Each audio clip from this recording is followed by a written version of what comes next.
कल्पना कीजिए आप हजारों साल पीछे चले गए हो। कोई शहर नहीं, कोई सड़क नहीं, कोई तकनीक नहीं, सिर्फ घने जंगल, पहाड़ और विशाल मैदान। इंसान एक छोटे से समूह के रूप में जीते थे, भूख से लड़ते, जंगली जानवरों से बचते और धीरे धीरे जीवन के रहस्य समझते। यह कहानी है हमारे पूर्वजों की, जिन्होंने आग की खोज की, भाषा सीखी और धीरे धीरे सभ्यता की नींव रखी। आर्क की आंखें अंधेरे में चमक रही थी। वह और उसका कबीला एक विशाल गुफा के अंदर छिपे हुए थे। बाहर घना जंगल था और हवा में शेर की गंध सुनाई दे रही थी। हर रात जंगल में खतरनाक आवाजें गूंजती, भेड़ियों की हुआ हाथियों की चिंगारने की आवाज और कभी कभी दूर से सुनाई देने वाली गड़गड़ाहट जो शायद किसी विशाल झरने की थी। आर्क और उसका कबीला शिकार करके और जंगल से फल इकट्ठा करके जीते थे, लेकिन शिकार करना आसान नहीं था। उनके पास कोई तेज धार हथियार नहीं थे, बस नुकीले पत्थर, लकड़ी की भाला और कभी कभी बड़ी हड्डियां, जिन्हें वे डंडे की तरह इस्तेमाल करते थे। एक दिन आर्क और उसके दोस्तों ने एक हिरण का पीछा किया। हिरण तेज था और वे सभी भूखे थे। उन्होंने पेड़ों के पीछे छिपकर उसे घेरने की कोशिश की। आर्क के दोस्तों ने एक पत्थर उठाया और हिरण की तरफ उछाल दिया। पत्थर हिरण के पैर से टकराया, लेकिन वह भाग निकला। उनका कबीला छोटे छोटे समूह में बटा था। पुरुष शिकार करते और महिलाएं फल, जड़ें और खाने योग्य पौधे इकट्ठा करती। बच्चों की देखभाल की जरूरत थी, इसलिए वो गुफाओं में रहते थे, जहाँ बड़े उन्हें जंगली जानवरों से बचाने के लिए तैनात रहते थे। खतरा हमेशा बना रहता था। एक बार जब कबीला नदी के पास आराम कर रहा था, एक विशालकाय गुफा शेर उन पर टूट पड़ा। सभी इधर उधर भागने लगे, लेकिन आर्क और उसके कुछ साथियों ने जब जलती हुई लकड़ियां उठाई तो शेर पीछे हट गया। यह पहली बार हुआ था जब इंसानों ने देखा कि आग से जानवर डरते हैं, लेकिन वे आग को पकड़ना या जलाना की कला नहीं जानते थे। यह रहस्य अभी भी अनसुलझा था। कुछ दिनों बाद बिजली चमकी और एक सूखा पेड़ जल उठा। पूरे जंगल में रोशनी फैल गई और आर्क अपने कबीले के साथ दूर से इस जादू को देख रहा था। धीरे धीरे कबीले ने महसूस किया कि आग न केवल गर्मी देती है, बल्कि अंधेरे में रोशनी भी फैलाती है।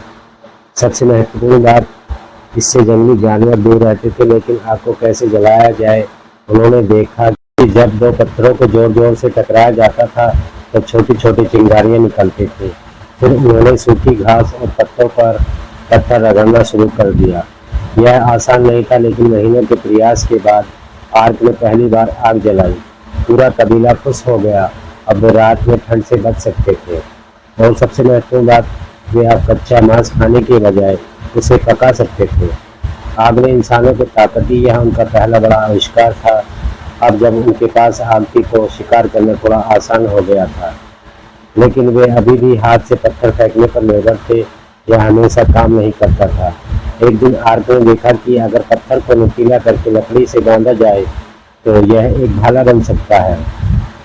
उसने और उसके कबीले के लोगों ने पत्थर को घिसकर नुकीला बनाना शुरू किया और उन्हें लकड़ी की छड़ियों में बांध दिया। अब उनके पास भाला था।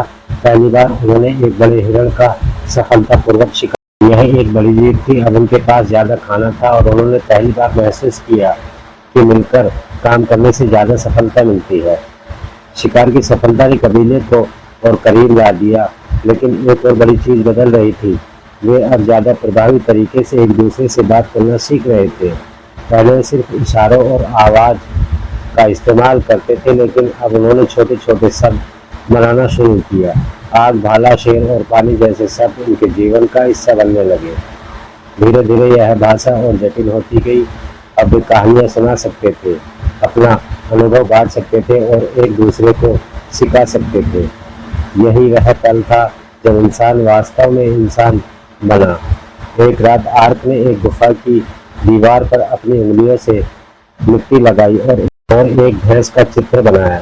पहले तो उसके साथी ही हंसे, लेकिन फिर उन्होंने भी कोशिश की और धीरे धीरे पूरी गुफा उनके चित्रों से भर गई। वे अपने शिकार, जानवर और जीवन की घटनाओं को चित्र के रूप में उकेरने लगे। यह सिर्फ कला नहीं थी, यह उनकी यादों और कहानियों को सहेजने का तरीका था। समय बीतता गया, इंसानों ने महसूस किया कि वे सिर्फ शिकार पर निर्भर नहीं रह सकते। उन्होंने बीज बोना और पौधे उगाना सीखा। यह खेती की शुरुआत थी। अब एक ही जगह बस सकते थे, गुफाओं के बजाय झोपड़ियां बना सकते थे और अपने भोजन को संचित कर सकते थे। यह पहला कदम था गांव की ओर। आज जब हम बड़े शहरों में रहते हैं, कार चलाते हैं और फ़ोन का इस्तेमाल करते हैं, हमें यह याद रखना चाहिए कि हमारी शुरुआत जंगल में थी। आग की खोज, भाषा और कला, यही वह चीज़ें थी जिन्होंने हमें आगे बढ़ाया। हम अभी भी सीख रहे हैं, बदल रहे हैं और खोज कर रहे हैं, क्योंकि यह इंसान होने की सबसे बड़ी खूबी है। यह कहानी हमारे पूर्वजों की जिज्ञासा, संघर्ष और जीत की कहानी है। यह दिखाती है कि कैसे छोटे छोटे बदलाव हमें आगे बढ़ाते हैं।